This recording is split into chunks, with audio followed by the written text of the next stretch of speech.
Gostaria de refletir nesse momento com os irmãos sobre um texto da Palavra do Senhor que se encontra em Romanos, no capítulo 8.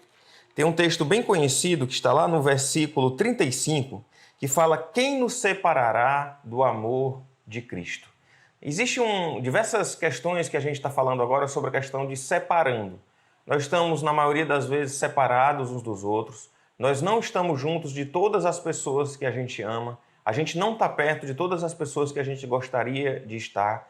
E nesse momento de isolamento social, corremos um sério risco de nos sentir só, de achar que nós estamos longe de todos, longe de tudo, talvez sem ver os colegas de trabalho, talvez sem ver alguns dos nossos entes queridos e sem ver, de fato, os nossos irmãos em Cristo, estarmos juntos nos congregando enquanto igreja. Mas esse texto ele nos fala sobre quem poderá nos separar do amor de Cristo. Ele vai colocar lá no versículo 35. Então é uma pergunta que nos dá uma questão de conforto, é um texto que nos traz conforto diante da circunstância de separação, de isolamento social que a gente está vivendo. Para a gente entender um pouquinho antes, ele está falando aqui no versículo 28 que sabemos que todas as coisas cooperam para o bem daqueles que amam a Deus. Um pouquinho antes, ele está falando lá no versículo 18 que os sofrimentos do tempo presente não podem ser comparados com a glória a ser revelada em nós. Então a gente vê o nosso Senhor falando através do apóstolo Paulo que nós somos filhos e não herdeiros, que não há condenação para aqueles que estão em Cristo Jesus, que os sofrimentos presentes são pequenos diante do que haveremos de ver lá nos céus, que todas as coisas cooperam para o bem daqueles que amam a Deus, ou seja, mesmo quando a gente não entender o que se passa, mesmo quando a gente olhar assim e dizer, meu Deus, está tudo tão difícil, como que de alguma forma esse isolamento social, esse momento que a gente vive pode estar colaborando de alguma forma para a minha vida? E aí é que, diante disso, no versículo 31, que ele vai dizer, o que eu posso dizer então? O que diremos, pois, à vista dessas coisas? Se Deus é por nós, quem será contra nós? Lá no 33 ele vai dizer, quem intentará acusação contra os eleitos de Deus? É Deus quem os justifica, é Deus quem nos justifica. Ninguém pode nos condenar porque foi Cristo que morreu e ressuscitou, quem de fato intercede por nós. E é nesse contexto que ele vai então falar, quem nos separará do amor de Cristo? Será tribulação? Ou angústia? Ou perseguição? Ou fome? Ou nudez? Ou perigo? Ou espada? Podemos dizer milhares de outras coisas, ou tempos difíceis, ou pandemia, ou isolamento social. Quem poderá nos separar do amor de Deus que está em Cristo Jesus, do amor de Cristo? E aí lá no versículo 37, ele vai lembrar que mesmo que diante de todas as dificuldades, diante de todas as situações difíceis, que a gente possa lembrar que em todas essas coisas somos mais do que vencedores por meio daquele que nos amou. E aí vem a resposta da pergunta, porque eu estou bem certo de que nem a morte, nem a vida, nem os anjos, nem os principados, nem as coisas do presente, nem do porvir, nem poderes, nem a altura, nem a profundidade, nem qualquer outra criatura poderá separar-nos do amor de Deus que está em Cristo Jesus, nosso Senhor. Lembremos sempre disso, nada pode nos separar do amor de Deus que está em Cristo Jesus. A gente tem que ter a firme convicção do amor de Deus por nós.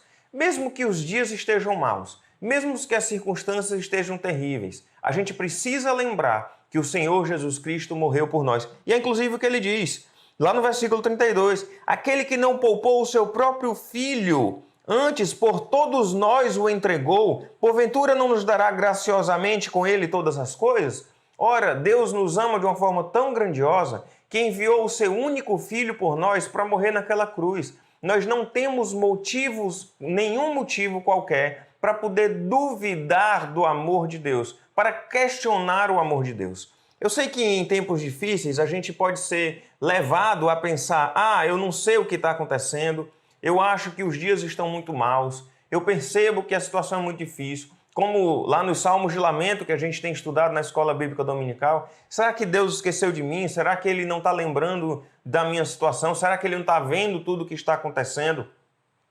E quando a gente olha para um tempo difícil como esse, às vezes se torna um pouco mais difícil lembrar do amor de Deus. Porque talvez um olhar mais rápido para as circunstâncias podem nos fazer pensar, Deus se esqueceu de nós, Deus nos abandonou. E aí esse texto vai nos lembrar que nada tem poder para nos separar do amor de Deus. Nada, em nenhuma circunstância, em nenhum momento vai ser capaz de nos afastar do amor de Deus que nos alcança. E aí ele faz nos lembrar, primeiro aqui, da situação de Cristo, que morreu por nós. Então a gente tem que lembrar, como foi dito lá no versículo 18, que eu citei no início da reflexão, que os sofrimentos do tempo presente não podem ser comparados com a glória a ser revelada em nós. Um dos grandes segredos da gente lembrar do amor de Deus derramado por nós, do amor de Deus que nada pode nos separar, é a gente lembrar que o sofrimento presente não se compara com a glória futura. Nada se compara com o tempo eterno que passaremos lá na glória. Também lembrar que todas as coisas cooperam para o bem daqueles que amam a Deus. E talvez esse seja um ponto da gente olhar e dizer, puxa, é uma pandemia, com tanta gente adoecendo, com crise financeira à porta, com algumas pessoas passando já dificuldade dessa natureza. Como que eu posso dizer que nada pode me separar do amor de Deus? E aí esse texto vai dizer, olha, todas as coisas cooperam para o bem daqueles que amam a Deus. Como coopera? Como ajuda? Como que isso pode cooperar para o meu bem? A gente precisa saber, como diz a palavra do Senhor, usar bem o tempo que o Senhor nos dá. Ao invés da gente ficar pensando sobre o que será da nossa vida daqui a 1, 2 ou 3 meses, a gente precisa começar a observar no futuro a questão do Senhor Jesus Cristo, do que Ele voltará para nos buscar, que a gente vai viver lá na eternidade com Ele. Do passado, de olhar para o sacrifício de Cristo. E com relação ao presente, tentar perceber, diante das situações que a gente tem vivido, as oportunidades que o Senhor nos dá para crescer, a oportunidade que o Senhor nos dá para nos fortalecer nele, para usar, por exemplo, às vezes a gente reclamava tanto que não tinha tempo para nada. Eu estava conversando com alguns colegas da minha época de escola, a gente tem um grupo, e a maioria está em casa sem ter muito o que fazer. E alguns, e eu brinquei com eles também, dizendo, eu sou um desses que eu estou trabalhando mais do que antes. Porque estou tendo que fazer umas coisas que eu não estou acostumado, como aqui falar com uma câmera. Eu não tenho essa habilidade, era algo que me trazia tremendo desconforto. Mas a gente vai aprendendo e vai se virando como pode. Mas, no geral, a maioria das pessoas teve uma redução na sua jornada de atividade de trabalho. E ora, quantas vezes a gente já não reclamou, meu Deus, esse mundo está muito corrido, a gente não tem tempo para nada? Aproveita esse tempo de quietude, aproveita essa solidão, esse momento a sós, esse momento de quietude, esse momento de sossego que você ganhou de graça, que eu estou preocupado com o que vai ser amanhã ou depois, você não tem o controle sobre isso, entrega ao Senhor e confia. O que a gente pode é, diante dessa situação que a gente está vivendo, eu devo lembrar que o Senhor está aqui comigo, como está aí contigo na sua casa. Então, como eu posso fazer desse tempo livre, desse tempo a mais que o Senhor tem me dado, desse tempo que eu não sobrava tempo na minha agenda para fazer nada. Agora eu não tenho nada para fazer.